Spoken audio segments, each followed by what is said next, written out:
अस्सलाम वालेकुम। मेरा रूह ठीक है। तो आपको आज जड़े ना एक दफ़ा का जिक्र है कि एक मेरा घाटा बाट यार था, जो कि उसके साथ बहुत बड़ी घाटी यारी थी। तो उसने अपनी ज़िंदगी में पहली बार डाला गिद्धा। जब डाला गिद्धा ना तो उसने की सवारी लग पई। वो सवारी सवारी उनकी लगन शुरू हो गई।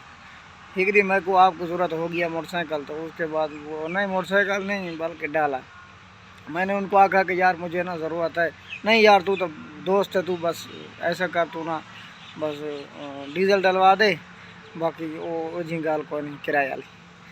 चलो मैं कि यार ये तुम दोस्त मेरा अच्छा है। चलो मैंने कहा, मैंने पूछा कि कितना आपको डीजल डलवा दूँ। उसने कहा कि यार ये ना आप ऐसा करें, बस 15 लीटर डलवा दें।